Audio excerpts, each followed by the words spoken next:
उत्तर प्रदेश सरकार के दिशा निर्देश पर मुरादाबाद के सभी स्कूल खुलते हुए नजर आ रहे हैं। कक्षा 9 से लेकर कक्षा 12 तक के स्कूल संचालित होने के बाद पहले दिन तो बच्चों की संख्या कम दिखाई दी, मगर धीरे धीरे विद्यालयों में बच्चों की संख्या बढ़ रही है। मुरादाबाद के जिला विद्यालय निरीक्षक प्रदीप कुमार द्विवेदी का ये कहना है कि विद्यालयों द्वारा बच्चों की सुरक्षा के लिए जो काम किए जा रहे हैं वो बेहतर हैं और हमें आशा नहीं पूर्णतः विश्वास है कि अभिभावकों के बीच भरोसा बनाने के लिए स्कूल काम करेंगे। पूरे प्रदेश के साथ जनपद मुरादाबाद में सरकार के आदेश के बाद खुले स्कूलों में अभिभावकों को जागरूक करने के साथ बच्चों की सुरक्षा को लेकर भी काम किया जा रहा है। मुरादाबाद में स्कूल खुलने के बाद विद्यार्थियों की संख्या विद्यालय में बढ़ती हुई दिखाई दे रही है। सभी अभिभावकों की सहमति भी ली जा रही है और इसमें सफलता भी स्कूल प्रशासन को मिल रही है। मुरादाबाद के जिला विद्यालय निरीक्षक प्रदीप कुमार द्विवेदी का कहना है कि पब्लिक स्कूलों में आज भी विद्यार्थी की संख्या कम है, मगर माध्यमिक विद्यालय में बच्चों की संख्या धीरे धीरे बढ़ती हुई दिखाई दे रही है। अभिभावकों को जागरूक करने का काम किया जा रहा है कि बच्चों की सुरक्षा और शिक्षा को लेकर स्कूल कटिबद्ध है। देखिए, विद्यालय 19 तारीख से खोलने के जो शासनादेश थे उसके क्रम में हमारे सभी विद्यालय लगभग खुल चुके हैं, लेकिन अभी प्राथमिक चरण में कक्षा 9 से 12 तक के बच्चों को ही बुलाए जाने का आदेश था और उसमें भी जो प्रतिबंध था कि बिना अभिभावक की सहमति के किसी बच्चे को न बुलाया जाए। तो अभी इस कोविड के संक्रमण को देखते हुए अभिभावकों के मन से कोविड का जो डर है वह धीरे धीरे करके अब हट रहा है और इसके लिए हमारे प्रधानाचार्य, हमारे सभी शिक्षक और हमारा पूरा विद्यालय परिवार पूर्ण मनोयोग से इस कार्य में लगा है कि हम लोगों को कोविड के प्रति जागरूक करें, एक सघन जागरूकता अभियान फैलाएं और साथ ही साथ कोविड से बचाव करते हुए हम अपने बच्चों की शिक्षा को कैसे जारी रख सकते हैं इसके संबंध में भी अभिभावकों को अवगत कराया जाए और इसका बड़ा सकारात्मक प्रभाव पड़ा है। और धीरे धीरे करके जैसे ही हमारे दिन व्यतीत हो रहे हैं वैसे वैसे बच्चों की संख्या विद्यालयों में बढ़ रही है और अभी तक लगभग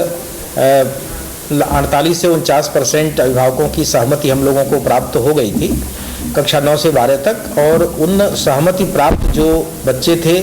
उनको भी चूँकि अलग अलग अल्टरनेट डे हम लोग बुला रहे हैं तो सहमति के सापेक्ष भी उपस्थिति बच्चों की काफ़ी अच्छी है। बीच में चूँकि अभी दशहरे का अवकाश था तो दशहरे के अवकाश के बाद आज विद्यालय खुला है। आज का फीडबैक फिर हम लोग लेंगे। अभी दूरभाष पर हमारी कुछ विद्यालयों से वार्ता हुई है, उसमें बड़ा सकारात्मक प्रभाव नज़र आ रहा है। हमारे जो पब्लिक स्कूल हैं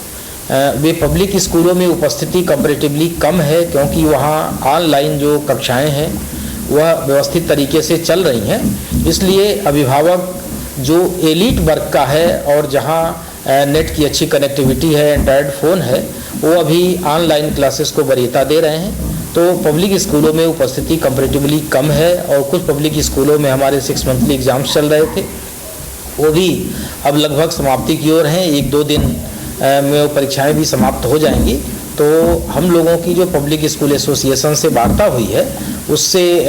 उस आधार पर हम ये कह सकते हैं कि 1 नवंबर से हमारे पब्लिक स्कूलों में भी उपस्थिति कंपैरेटिवली अच्छी हो जाएगी। और हम लोग इसीलिए जो हमारे विद्यालय हैं उनको हम लोगों ने निर्देशित किया है कि वे अभिभावकों की छोटे छोटे ग्रुपों में बैठक करके उनको मोटिवेट करें, टीचर्स को भी गांव में या अभिभावकों के बीच में भेजें और अभिभावकों को समझाने का प्रयास करें कि वह अपने स्वयं को, अपने परिवार को और बच्चे को जो विद्यालय में पढ़ रहा है उसको कोविड से कैसे सुरक्षित रख सकते हैं और कोविड से सुरक्षा रखते हुए वह अपने शिक्षण को कैसे जारी रख सकता है इसके विषय में वो मोटिवेट करें। क्योंकि 2 गज की दूरी और मास्क जरूरी, यह मूल मंत्र है कोविड से बचाव का। अगर हम इन 2 मूल मंत्रों का पालन करेंगे, 2 गज की दूरी मेंटेन करेंगे और मास्क का हम हमेशा प्रयोग करेंगे तो निश्चित रूप से हम कोरोना से सुरक्षित रहेंगे। साथ ही साथ विद्यालयों में को हम लोगों ने भी निर्देशित किया है कि वह प्रॉपर सैनिटाइजेशन विद्यालयों का करें। विद्यालयों में हमारे स्वास्थ्य विभाग की टीमें भी जा रही हैं जो कोविड के टेस्ट भी कर रही हैं। हम लोग सभी स्टाफ का, बच्चे भी जो मौजूद हैं उनकी भी हम कोविड टेस्ट कराने का प्रयास हम लोग कर रहे हैं, ताकि अगर उसमें कोई 1 या 2 बच्चे अगर सिम्टमेटिक हैं या एसिम्टमेटिक पॉजिटिव हैं तो उनको हम लोग आइसोलेट करके और उनको होम आइसोलेशन में रखें, ताकि बाकी बच्चे भी संक्रमित होने से बचें और उस बच्चे का परिवार भी संक्रमित होने से बचे, क्योंकि जागरूकता ही इससे बचाव का मूल मंत्र है। और जागरूकता के साथ साथ 2 गज की दूरी, मास्क जरूरी। मेरा अनुरोध है सभी मुरादाबाद के नागरिकों से और हम अपने सभी प्यारे बच्चों से, अभिभावकों से और अपने शिक्षक समाज से, विद्यालय परिवार से कि वे इन मूल मंत्रों का पालन कराने के लिए अभिभावकों को, बच्चों को प्रेरित करें और बच्चों की शिक्षा पर विशेष ध्यान देते हुए बच्चों की एक अच्छी तैयारी कराएं, ताकि इस कोरोना के संक्रमण में भी बच्चे अपनी पूरी ऊर्जा का उपयोग पढ़ाई के लिए दे सकें।